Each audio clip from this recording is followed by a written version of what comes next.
Welcome to the debate.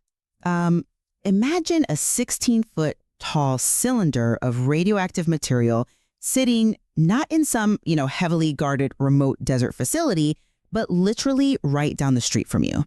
Right, like right in your neighborhood. Exactly. Powering, say, a new artificial intelligence data center. I mean, the tech industry tells us this is the future of clean, decentralized energy.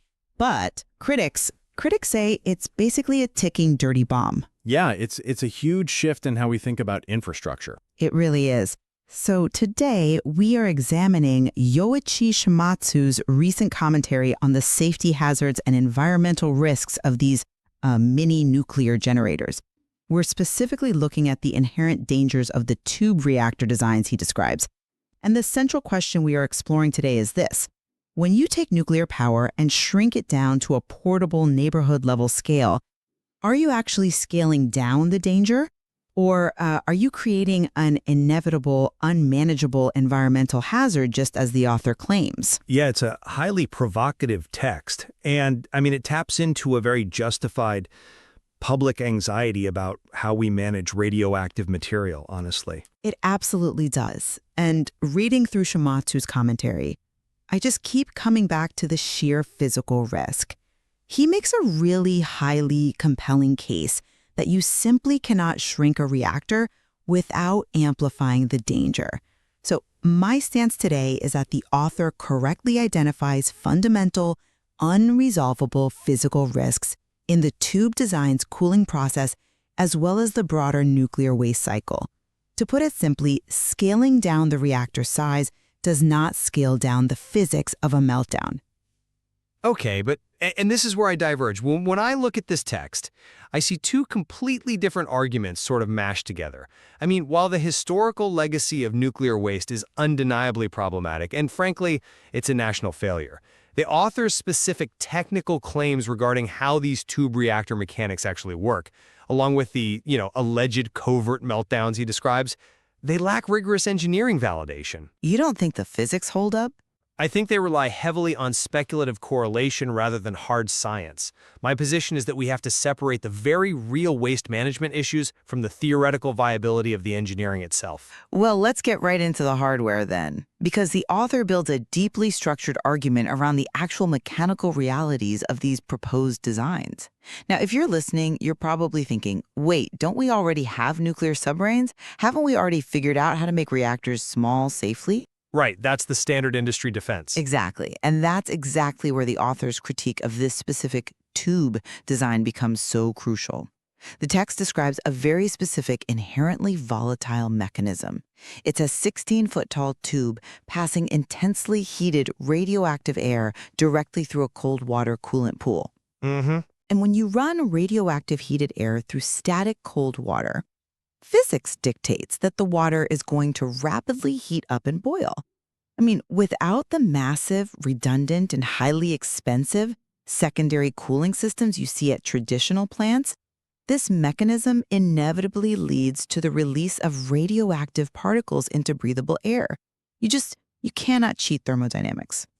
Well, I approach technical critiques with a degree of intellectual humility, definitely. But we have to maintain strict definitional precision here. Okay, what do you mean? The premise you just outlined, that heated radioactive air interacting with water guarantees an environmental release, that assumes we are dealing with an open, uncontained system. The author completely fails to provide evidence that these modern mini-reactors lack closed-loop containment. I see why you think that, but let me give you a different perspective on that engineering schematic. The text explicitly outlines the design constraints. If we are scaling down these reactors to be portable, off-grid units for AI data centers or factory operations, their physical footprint must be constrained by definition. You are essentially trying to contain a pressurized blast furnace with a garden hose. How so? Size doesn't negate containment. Let me unpack the physics of that. The safety of thermodynamics relies heavily on volume and surface area. You have this massive amount of heat generated by radioactive decay inside that tube, right? And you're trying to dump it into a scaled-down, minimally circulating cold water pool. Right. When you restrict the physical footprint to make the reactor mini, you drastically reduce the surface area available for heat exchange. That creates a severe thermal bottleneck. The water boils faster than the system can passively cool and cycle it. You can't just strip away the massive cooling towers of a traditional plant, shrink the whole thing down to 16 feet, and expect the thermal dynamics to miraculously hold. But The basic physics of running intensely hot material through a constrained water pool fundamentally invites the exact boiling and atmospheric venting the author is warning us about. I'm sorry, but I just don't buy that. Let me tell you why. Go for it. The argument you and the author are advancing fundamentally conflates open-loop thermal venting with closed-loop heat exchange. Yes, if you literally pipe radioactive gas directly into an open vat of water and let it boil off into the sky, you have an environmental catastrophe. Which is what he's describing. But that is not how modern thermodynamics operate, even in scaled-down modular models. But the author is suggesting the design is inherently flawed precisely because the margins are too small to support anything else. But the text fails to demonstrate how the radioactivity bypasses containment. Let's break down the how of a closed-loop system for a moment. Think of it like the radiator in your car. Okay. Right. The coolant running through your engine block gets incredibly hot, but it never actually touches the air blowing into your cabin. The heat transfers through the conductive metal of a heat exchanger. In any standard nuclear system, you have primary and secondary loops. The primary loop, which interacts with the radioactive core, is completely sealed. It transfers heat to a secondary water loop through metal piping. The fluids never mix. Right, in a perfect system. Exactly. And the authors claim that this process means the inevitable release of radioactivity into the air that humans and animals breathe leaps right over the concept of sealed thermal transfer. It assumes the steam escaping the system is the radioactive primary coolant itself. It's a fundamental misunderstanding of heat exchange mechanics. Okay, I hear that, but I'm not convinced by that line of reasoning because you are treating the engineering as if it exists in a perfect, frictionless vacuum where budgets don't exist. We have to factor in the economics, which the text highlights brilliantly. Economics are a factor, sure. A huge factor. Why would a company compromise a robust closed-loop system? Because those systems are extraordinarily expensive. The author points out these small reactors are horribly cost-ineffective, something like $4,700 per kilowatt, compared to $1,800 for older gas-fired models. The economics are definitely terrible right now. I won't argue with that. Exactly. And when the margins are that terrible, and you have venture capitalists and AI tech CEOs pushing for rapid, decentralized deployment, the economic pressure to cut corners becomes immense. Yeah, but Just look at what the author notes about the NuScale microreactor project.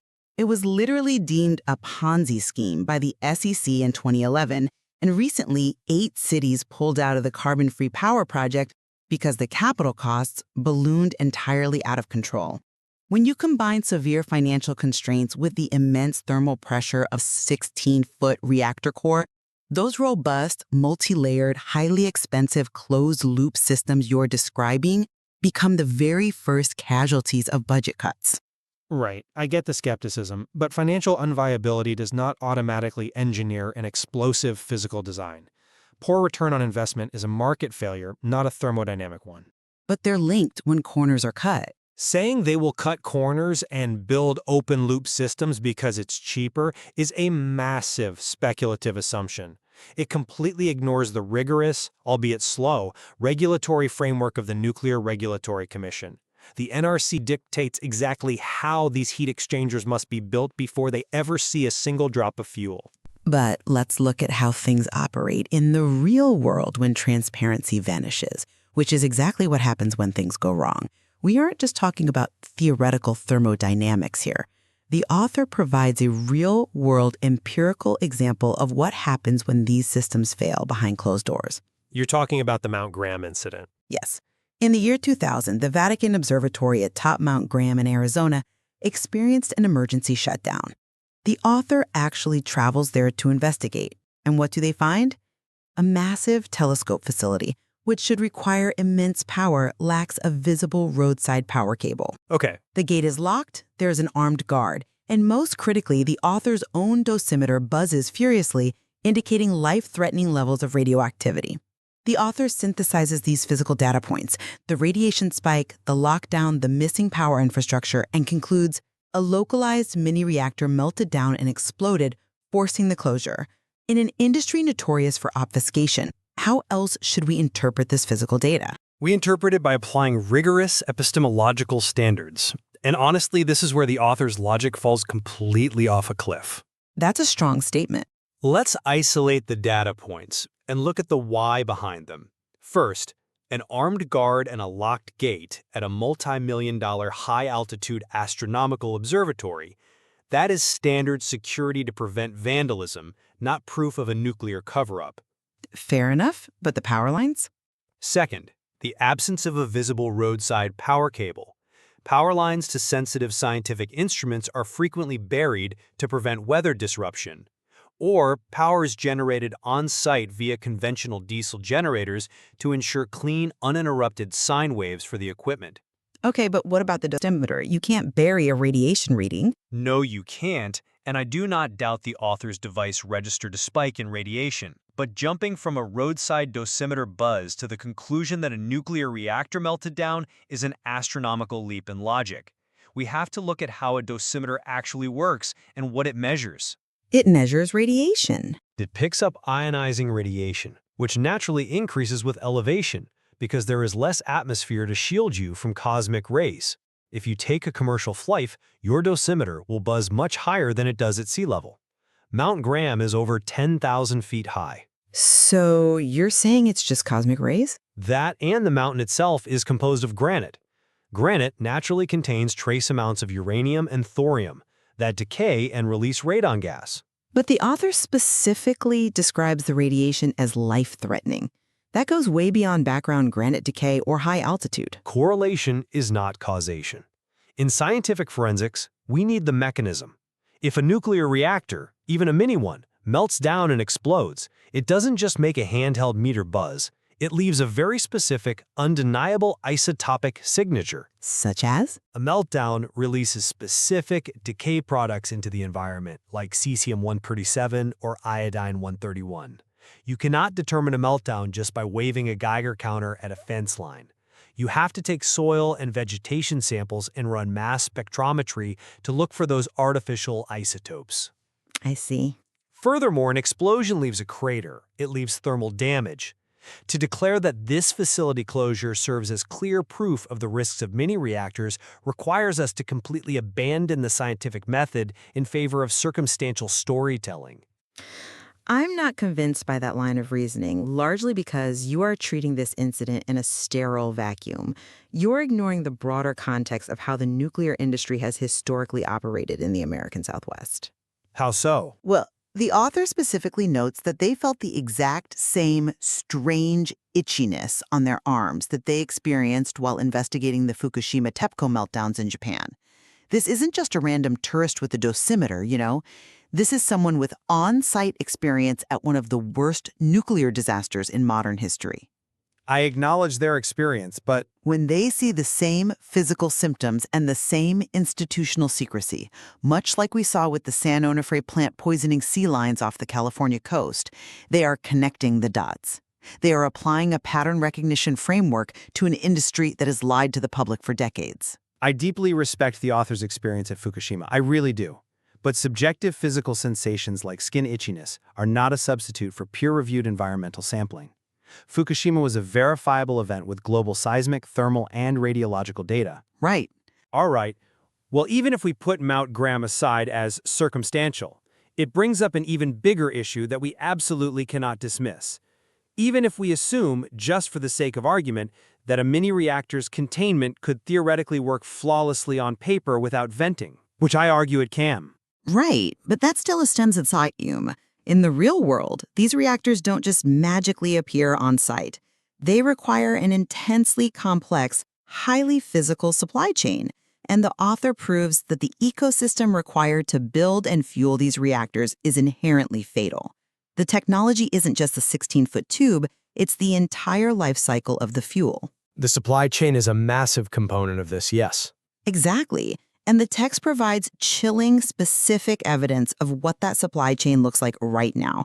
We have massive tonnage of nuclear waste actively being trucked from the Idaho National Laboratory along public highways down to the WIPP facility in New Mexico for burial. Yeah, the logistics are daunting. And we have the Navajo Nation in eastern Arizona currently being subjected to uranium particle dust, blowing off trucks heading to processing centers. Let's explain how dangerous that is. Alpha-emitting particles, like uranium dust, might not penetrate your skin if you're just standing near them, but when that dust blows off a truck and is inhaled directly into the soft tissue of your lungs, it becomes lethally carcinogenic. It's terrible, absolutely.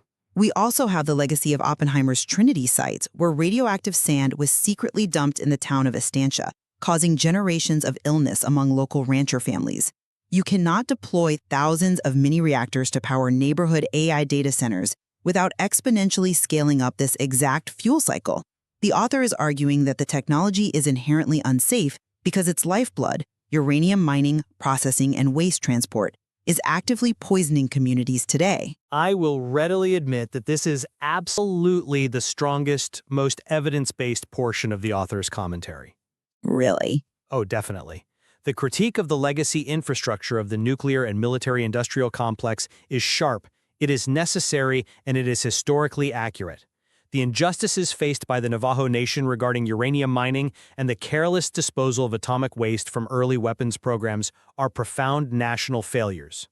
The author is entirely correct to demand accountability and to highlight the unacceptable human cost of this supply chain. So, if you concede that the supply chain is fundamentally toxic, how can you defend the safety of the mini-reactors that rely entirely upon it? The author's point is that you cannot decouple the two.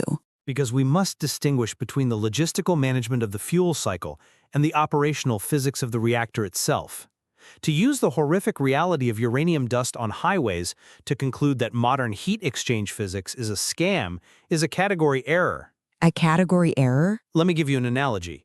If a newly built arch bridge collapses because the supplier mixed the concrete poorly and transported it unsafely, we indict the concrete supplier and the inspectors. We don't declare the geometric concept of an arch bridge to be scientifically fraudulent. The author is looking at the bad concrete, the waste management, and declaring the arch, the reactor physics, to be a functional impossibility. I completely disagree with that framing. It is not a category error if the supply chain is the reactor's lifeblood. You cannot separate the arch bridge from the concrete it is fundamentally made of. I mean, isn't your distinction essentially meaningless for the people living along those transit routes? It's not meaningless for engineering. But the author specifically asks a very grounded question: how many Americans want to shovel uranium into their fireplaces? By framing these mini-reactors as localized, decentralized power sources for data centers, you are exponentially increasing the number of transit nodes, the volume of trucking, and the geographic spread of the waste. That is a concern, yes. Armed with the dosimeter, you can already locate hot particles buried at decommissioned military bases right now. If we decentralize nuclear power to the neighborhood level to appease the tech industry, we are decentralizing the toxic waste cycle into our backyards. The perfect closed-loop physics of the reactor are entirely relevant if the system delivering the fuel is guaranteed to contaminate the environment. It is absolutely not irrelevant if we want to accurately assess technological risk and solve our energy crisis. The transport of waste from Idaho to New Mexico proves we have a severe waste management and regulatory problem. It does not prove that a small modular reactor will inherently boil its coolant water and vent radioactive steam into a shopping center parking lot. But the risk is elevated. We can and we should rigorously overhaul and critique the mine-in and transport practices. But blanketly rejecting next-generation engineering because of historical administrative failures prevents us from actually moving forward. Next-generation reactors are being designed to utilize different fuel types, operate much longer between refuelings to minimize transport, and in some designs, they are specifically engineered to consume the very legacy waste the author is so rightfully angry about. But again, that assumes a level of institutional competence and transparency that the author proves simply does not exist. You mentioned Fukushima and San Onofre earlier. Both are cited in the text as prime examples of the Atomic Energy Agency's whiz teams promising clean, perfectly engineered power, only to deliver catastrophic meltdowns and leaking reactors that poison the local ecology. Right, but The author's skepticism isn't born of a misunderstanding of physics. It's born of worldly experience. They note that the promise of abundant power for internet chat and artificial intelligence is a high-tech hype reminiscent of past flawed technologies. The underlying logic here is that human institutions are fallible and often profit-driven. Therefore, putting a highly volatile technology like a 16-foot radioactive tube reactor into their hands, knowing the historical precedent of corner cutting, is the real scam. That is a deeply pessimistic view of human progress. Though given the author's first-hand investigations into Fukushima, I certainly understand the origin of that cynicism. It's hard not to be cynical. Sure. However, to operate from the assumption that all future innovation is merely a vehicle for fraud, that because Sanofre leaked, any future small-scale reactor is destined to explode, is intellectual fatalism. It requires us to discard the scientific method entirely and accept the author's conclusion that an AI data center powered by a small reactor is inherently a vision of hell. Well, which brings us to a natural point of summary for today's discussion. My position remains that the author has laid out a highly compelling, holistic case against these mini reactors.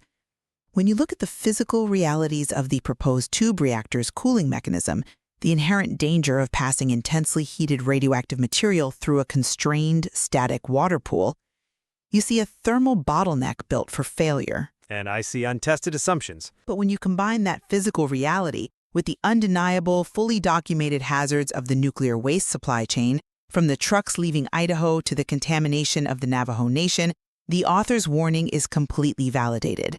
Shrinking the reactor down does not eliminate the systemic danger. It simply disperses that danger into our communities.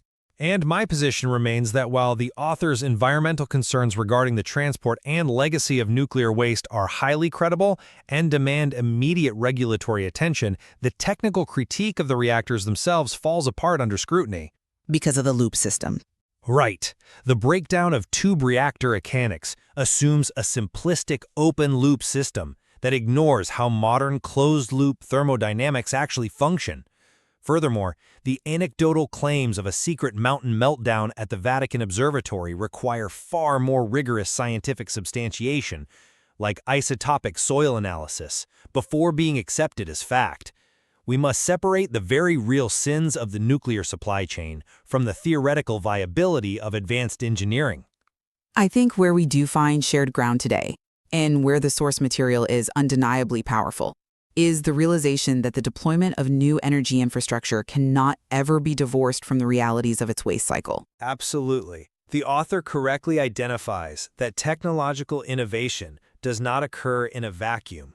It carries the heavy weight of its historical failures, and the demand for absolute institutional transparency, especially after events like Fukushima and the leaks at San Onofre, must be a prerequisite for any future deployment. Exactly. Ultimately, it is up to you, the listener, to weigh the evidence presented today. The ultimate friction here is really a collision of two completely different worlds. On one hand, you have the tech industry, driven by artificial intelligence, demanding massive, immediate, and decentralized power. And on the other hand, physics. Right. You have the reality of nuclear physics, which demands slow, incredibly expensive, and highly centralized containment to remain safe. You must decide whether the author's technical warnings represent a prophetic insight into a fundamentally flawed design, or whether the argument relies too heavily on circumstantial leaps and historical grievances. The material certainly invites a much deeper exploration into the specific engineering schematics of these proposed mini-reactors, because at the end of the day, we have to decide if we are comfortable moving that boiling kettle out of the desert and placing it right in the center of our neighborhoods.